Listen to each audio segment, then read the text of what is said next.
2 problèmes. La première chose que je voulais voir avec vous durant ce live-là, parce que c'est un problème que tous mes élèves font et ce problème, lequel c'est?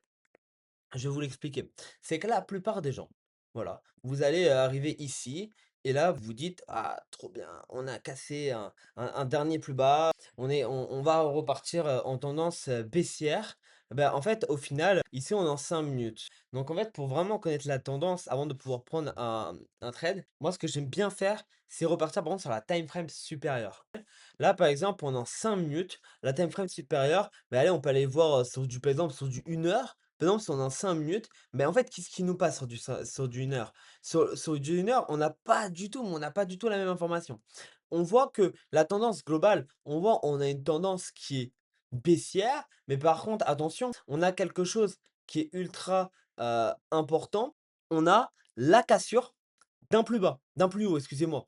Ici, juste ici, on a quoi? On a un shosh pour les personnes qui savent. Voilà. Pourquoi? Parce qu'on va faire des plus bas de plus en plus bas, voilà. Plus bas, plus bas, plus bas, plus bas. Ici, ce plus haut-là, on a pu résister dessus. Donc ici, on a quoi? Une résistance et d'ailleurs là-dessus je vous en parlais parce qu'il y a un order block qui est hyper important à comprendre, mais on va en revenir après. Juste ici, on a créé, donc également une résistance et ici on repart du coup directement en tendance baissière, plus bas, plus bas, plus bas, plus bas et ici ce plus haut là a été cassé, directement et vu qu'il a été cassé, ce plus haut là, bah, en fait on peut dire qu'on va repartir en tendance haussière et on voit des plus hauts de plus en plus haut. Salut Ryan, comment tu vas?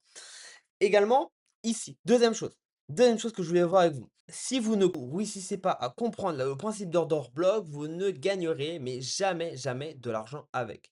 Une fois que j'ai compris ça, j'ai pu générer des milliers d'euros parce que ma compréhension du marché était nettement meilleure. Et je vous ai expliqué comment. Ici, on a quoi? On a un order block, plutôt appelé même OB pour les personnes qui traitent déjà un petit peu qui traitent un petit peu ceci. Un order block, qu'est-ce que c'est? C'est la bougie de la couleur opposée au mouvement qui va arriver. Par exemple, ici, on a un mouvement, on a un fort mouvement baissier, donc avec des bougies rouges, et juste avant, on a une bougie verte. Cette bougie avant le fort moment baissier, ici, est un order block. C'est ici où les institutions se placent. Attention, cet order block-là, le marché va toujours, toujours, toujours le récupérer. C'est pas en fait, pourquoi le marché va le récupérer? Pour plusieurs raisons, en réalité, d'accord? Le marché, il va le récupérer parce que les personnes il y a beaucoup de vendeurs ici, d'accord? Donc les vendeurs, il y a beaucoup de vendeurs qui sont placés, par exemple, comme ceci et qui ont mis, leur stop loss ici. Donc déjà, le marché, il va toujours dépasser souvent, un petit peu l'order block comme ceci. Comme ça, voilà, il va liquider tous les stop loss. Et deuxième chose, pourquoi il y a un vrai order block qui est placé? C'est pas à cause des traders retail, parce que nous, voilà, on va trader seulement avec des milliers d'euros. C'est plutôt ceux qui vont vraiment trader avec des millions, des milliards.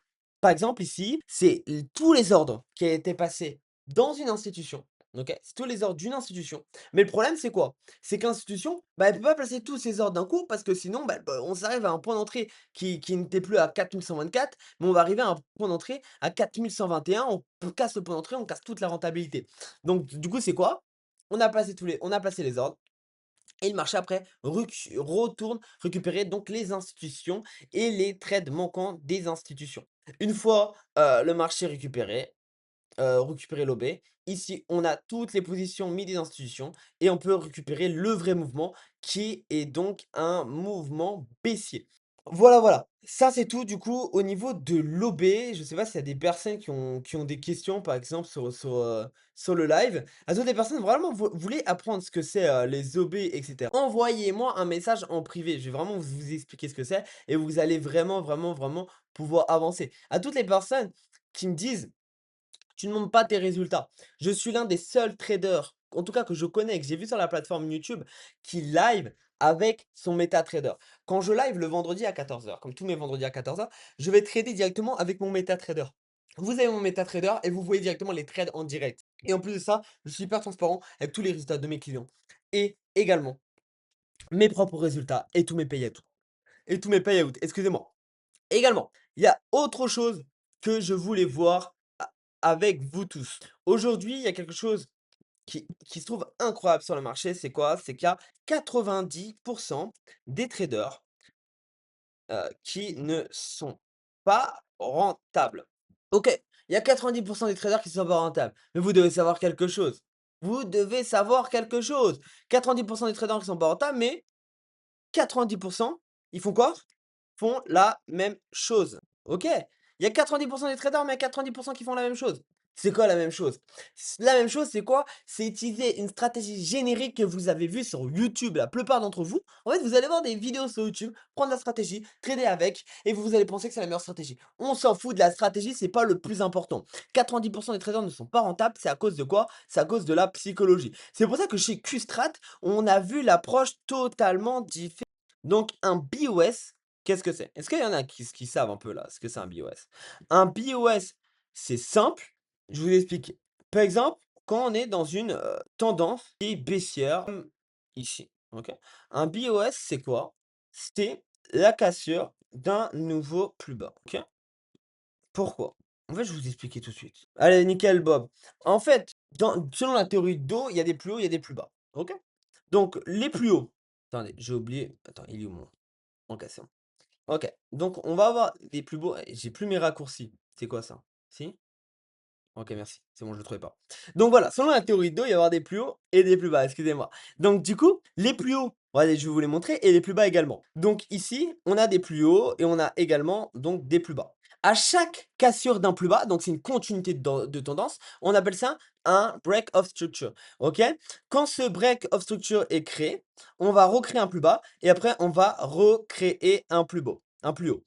Ici, on voit que le plus bas était encore cassé. Qu'est-ce que ça fait? Il y a un BOS qui vient d'être encore créé. Donc BOS, Break of Structure. On est tous d'accord là-dessus ou pas? Donc ici, il y a un BOS, OK, sur la ligne ici parce que le plus bas a été cassé. Ici, il y a un BOS également, OK? Une fois que ce BOS était cassé, là, vous voyez que ça crée un autre BOS, un nouveau plus haut qui a été cassé. Ici, on voit que ce plus haut-là a été cassé ici. Vous voyez ou pas? Vous voyez ou pas ici? On a un plus haut qui a été directement cassé. Dès que ce plus haut-là a été cassé, on a quoi ici? On va avoir un shosh. Un shosh, c'est un changement of caractère et ça veut dire quoi? Ça veut dire que le marché, s'il était baissier, il repart haussier et s'il était haussier, il repart baissier. Mais attention, un shosh qui est valide en 5 minutes n'est pas forcément valide en 15, 30, 1 heure. Par exemple, j'explique ça simplement. Imaginons on est en 1 heure, OK? On veut voir ce shosh-là. Ben, en fait, regardez, pour lui, il y a aucun shosh. Pourquoi? Parce qu'il y a pas de plus haut. Si on veut chercher le shosh en 1 heure, bah, le shosh en 1 heure, il est là, en fait. Vous voyez ce que je veux dire? Donc ouais, ça dépend vraiment selon la time frame que vous allez utiliser et ça me permet de faire une superbe introduction, par rapport à quelque chose. Ça me permet de faire une superbe introduction par rapport aux confirmations de trade. Est-ce qu'il y a des questions déjà par rapport à ce que je viens d'expliquer? On va faire ça, je veux dire, c'est-à-dire, vous donner un canal de copier-coller. On va parler du canal de copier-coller tout de suite parce que je vois que ça vous touche et il y a beaucoup de personnes qui viennent sur Instagram, sur TikTok, en me disant: «Quentin, je veux du copier-coller». Les gars, le copier-coller, bullshit, vous allez jamais devenir rentable avec ça. Vous allez jamais devenir rentable avec ça. Moi, je vous le dis, ça fait 6 ans que je trade, je connais des énormément gros traders qui travaillent en banque et cetera, ils pensent tous la même chose. Déjà, si vous faites du copier-coller, c'est-à-dire le temps que la personne rentre son trade, parce que déjà, elle va le prendre pour elle, et dès que la personne a rentré son trade, elle va faire quoi? Elle va vous l'envoyer sur Telegram. Le temps que vous le rentrez sur Telegram, vous n'allez plus être au point d'entrée. Ça veut dire quoi? Ça veut dire que, imaginons sa stratégie, elle était rentable avec un RR de, allez, on dit avec un RR de 1. OK? Sa stratégie, elle est rentable avec un RR de 1. OK? Sauf que vous allez pas être avec un RR de 1 parce que le marché a le temps de fluctuer, mais ça se trouve, vous allez être avec un RR de 0,5. Donc, c'est-à-dire que avec un RR de 1, il vous faut 51 de chance pour être, 51 de win rate pour devenir rentable. Alors que si vous avez, un RR de 0,5 pour être rentable, mais pour être rentable, vous allez devoir avoir un win rate de 70, 80 et là les gars, ça change tout. Ça change tout. Déjà première chose. Deuxième chose, pourquoi le copier-coller, c'est de la merde? Parce qu'en fait, les personnes qui vont vous donner des trades, c'est des trades de merde et même si vous pensez qu'ils sont bons, c'est parce qu'ils vous manipulent. Pourquoi? Parce qu'en fait, regarde, ils vont vous mettre des choses comme ça. Ils vont vous mettre en fait, des petits RR, ce qu'on appelle, OK? C'est quoi les petits RR? C'est-à-dire qu'ils vont vous prendre un gros stop loss pour un petit take profit. Qu'est-ce que ça veut dire? Ça veut dire que il va en gros, ils vont vous dire: «Tu risques 100 pour gagner 10 €». Ça a pas de sens, ça a pas de sens. Est-ce que demain, Bob, je vais te voir dans la rue, je te dis: «Donne-moi 100 € et tu as une chance sur 1000, tu une chance sur 2 de gagner 10 €». Tu dis quoi, Bob? Tu dis: «Non, va te faire foutre. Pour 10 € tu t'en fous», tu vois? Mais en fait, c'est exactement ce qu'ils vous disent, les gars. C'est exactement ce qu'ils vous disent et encore, c'est moins que 10 € parce que je vous ai expliqué que vous allez jamais être au point d'entrée. Donc ça se trouve, vous allez gagner que 5 balles pour 100 balles, 100 balles de perte. Mais en fait, vu qu'il y a plus de TP que de pertes parce que, bah, le sel est beaucoup plus grand que le TP, donc il y a plus de chances de toucher le TP. Donc vous allez voir que des TP, TP, TP, TP et vous allez voir que c'est incroyable. Alors que non. Troisième chose, si la personne va trader et quand elle trade, en fait, elle va vous envoyer des trades, c'est très bien déjà pour les 2 raisons qu'on vient d'évoquer, c'est de la merde. Mais imaginons pour la troisième raison, elle arrête de trader, Bob. Imagine, elle arrête de trader. Bob, ton rêve, c'est quoi? C'est de vivre du trading, je suppose? Comment tu fais pour apprendre à trader si le gars t'envoie des copier-coller? Le gars, il t'envoie des copier-coller. Le jour, il t'arrête des copier-coller. Le jour, il arrête de t'envoyer des copier-coller. Ça se passe comment? T'as pas de compétences, Bob. Comment ça se passe? T'arrêtes de payer ton loyer? Tu payes plus tes factures, tu vas plus au resto, tu voyages plus, tu vis plus la vie que tu voulais rêver, tu vis plus la vie que tu voulais avoir quand tu as commencé le trading. Et là, ça crée un problème. Et là, ça crée un réel problème. Même chose, les gars. Quelque chose que je dois voir avec vous, c'est une erreur qui est ultra fréquente. C'est quoi? C'est les confirmations. Il y a beaucoup de personnes qui vont prendre, je sais pas, une confirmation pour entrer en trade. Un exemple qui est ultrament simple, c'est quoi? C'est un choc. Ils vont se dire, changement de tendance, ici, je longue. Voilà. Mais est-ce que un choc suffit pour prendre un trade? Non, non. Une confirmation va pas vous suffire. Une seule confirmation ne va pas vous suffire. Vous allez avoir beaucoup de trades comme ça, mais vous allez jamais devenir rentable avec une seule confirmation. Si vous voulez être rentable en trading, il va vous falloir 3, 4, 4 confirmations, c'est bien. Au-delà de 4, quand on va passer à 5, 6, 7, par exemple, je vois des personnes qui me disent: «Ouais, j'ai 10 confirmations pour entrer en trade». Le problème, c'est quoi? Le problème, c'est quoi? C'est qu'ils vont attendre 10 confirmations pour entrer en trade, ils vont prendre très peu de trades. Ils vont prendre peut-être un trade par mois. Mais si le seul trade par mois n'est pas positif, vous avez compris. Après, il faut voir selon la psychologie. Il y a des il y a des en psychologie, il y en a, il leur faut beaucoup de trades, il y en a, il leur faut moins. Voilà, c'est comme ça. Moi, j'ai des élèves, il leur faut un trade par jour, parce que moi, j'ai une stratégie qui leur permet d'avoir un trade par jour avec un bon auto-win rate. C'est une stratégie qui est incroyable, que j'utilise et que j'envie et grâce à ça et que j'ai pu aider des personnes à en vivre, être, rentables financièrement et également avoir une liberté financière et j'ai d'autres personnes, il leur faut, 8 trades par mois et ça suffit, tu vois? Mais en dessous de 8 trades par mois, honnêtement, la stratégie, elle est trop liftée, elle a trop de elle a trop de confirmations. Tout à l'heure, j'ai respecté mon money management et j'ai pris 112 €. Voilà, vous voyez ce que je veux dire ou pas? 112 € en une journée. Aujourd'hui, là, Corentin, s'il gère son money management et cetera, en fait, je vais vous dire simplement combien il va faire. Là, on va voir sur la calculatrice, OK? On va voir 112 € et on fait fois 30. Ben Corentin, il est capable de faire 1 360 € s'il continue à suivre le plan parce que 112 € c'est rien. 112 € c'est rien et même s'il se peut taper 2-3 SL, même parfois il y aura 2 TP dans la journée, parfois il y aura 2 SL, mais s'il garde une moyenne de 112 € ou 100 € la journée, ben en fait, il peut faire des super mois et ça, c'est ce que j'apprends dans mon académie. Pas simplement à faire des gains, mais avoir une constance au niveau des gains. Donc là, j'ai vu ça par rapport aux confirmations. Les gars, il y a des gens qui me disent beaucoup: «Oui, Quentin, moi, j'utilise toujours le même lot, j'utilise toujours un lot de 0,03 sur le 13, 0,01, 0,05». Mais en fait, c'est quoi? Ça veut dire quoi?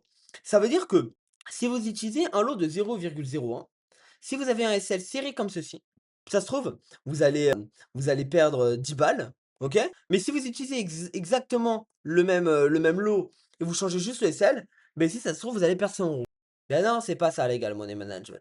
Le money management, c'est quoi? C'est peu importe la taille du SL, tu changes l'eau pour pouvoir toujours risquer le même pourcentage de ton compte. Je répète, si vous voulez avoir un bon management, c'est quoi? C'est à chaque fois que vous prenez un trade, vous devez risquer à chaque fois le même pourcentage. OK? Donc là, c'est dans l'absolu et et dans le moment où tous les trades se ressemblent. Mais voilà. Ben bref, chef, tu peux pas aller en dessous de 0,01. Je suis d'accord avec toi, tu peux pas aller en dessous de 0,01. Donc à partir de ce moment-là, si tu es en dessous de 0,01 sur le gold, déjà, si tu as un petit capital et si tu es obligé de traiter 0,01, ne va pas sur le gold. Tu vas sur l'euro USD. OK? Pourquoi? Parce que sur l'euro USD, même si tu as 100 € à trader, en fait, tu vas pouvoir trader avec 100 € et tu vas pouvoir avoir un bon money management. OK? Mon capital 500 €, je fais des lots de 0,01, 0,2, 0,03 et celle de 100 pips, j'ai un mental capital d'acier, je sais. Bah, écoute, on va pouvoir revoir ça ensemble, OK? Parce que ton SL en fait, pour un capital de 500 €, faut voir, 100 pips quand même, ça commence à taper. 100 pips, loulou, excuse-moi, mais ça commence à taper. On faudrait qu'on fasse un appel ensemble et voir. Mais les gars, si vous avez des petits capitaux, de 500 €, pourquoi pas repartir sur l'euro USD, Bob. Ça te permettrait d'avoir un meilleur money management. Après, je peux voir ça avec toi, OK? Faudrait qu'on voit ensemble parce que 500 €, tu peux risquer 5 de ton capital. Mais le problème, en fait, vu que 0,01 et 0,02, c'est le double, bah, en fait, parfois, ça se trouve, tu vas risquer, 7 alors que tu es à 0,01 et parfois, tu vas risquer, 8 à 0,02 parce que sinon, c'était 4 ou 8. Tu vois ce que je veux dire? Vu que c'est le double. Donc, il y a un problème au niveau du money management parce que tu peux pas risquer tout le temps le même pourcentage. Vu que tu peux pas risquer le même pourcentage, même si tu es rentable sur le point de vue stratégique, ça se trouve, tu seras pas rentable sur le point de vue money management qui est ultra important à prendre en compte. Mais ça, je l'apprends à tous les personnes de mon académie. Donc voilà, pourquoi également un point qu'il faut prendre rendez-vous avec moi. Donc voilà, c'est exactement ça que je voulais voir avec vous. Votre lot, il doit toujours changer. Voilà. Moi, j'entends beaucoup de personnes qui me disent: «Quentin, j'ai un lot de 0,01, j'ai un lot». Non, les gars, souvent, la pire question qu'on m'entend, c'est: «Tu trades avec un lot de combien?» Bah, les gars, en fait, je vais juste vous montrer mes derniers trades. Vous allez délirer, en fait. Bon, là, les gars, si je vous montre mes derniers trades, j'ai un lot de 0,5, 0,80, un lot de 3, un lot de 12, un lot de 0,3, un lot de 8, un lot de 5, un lot de 74. Bien sûr, quand j'ai dit un lot de 12, j'étais pas sur le gold, j'étais sur l'euro USD. Mais vous voyez bien que c'est des lots à chaque fois qui sont différents. Après, ça dépend si tu as un SL fixe ou pas. Faut pas trader avec des SL fixes, les gars. Les gars, ne tradez pas avec des SL fixes. Les personnes qui me disent: «Je mets toujours mon SL à 10 pips de ma stratégie». Non, parce qu'en fait, le marché n'est jamais à 10 pips. C'est-à-dire que si tu mets ton SL à 100 pips ou à 10 pips H24 au même endroit, bah, en fait, regarde, imaginons là, tu mets un SL ici, OK?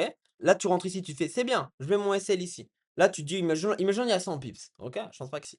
Tu te fais là, tu te dis: «Ah, c'est bien, je suis au dernier plus bas, c'est nickel». Mais par contre, tu te mets ici, là, tu rentres en trade là. Mais là, tu es pas au dernier plus bas, là, ton SL, il sert à rien, les gars. Vous savez très bien que le marché va retourner dessus. Donc ça marche pas comme ça, les gars. Ça marche pas comme ça. En fait, là, vous dites: «Les gars, je vais mettre un gros SL, comme ça, j'ai peu de chances de me faire SL et comme ça, dans tous les cas, si vraiment je me prends mon SL, c'est vraiment que mon trade était mauvais». Mais c'est pas comme ça qu'il faut voir, en fait. Si tu resserres ton SL, tu augmentes ton win rate et tu gagnes beaucoup plus d'argent. Bah ouais, les gars, faut voir RR win rate, c'est plein de choses comme ça à voir. C'est pas en augmentant de votre SL que vous allez gagner de l'argent. Bon, sur ce, moi, c'est la fin du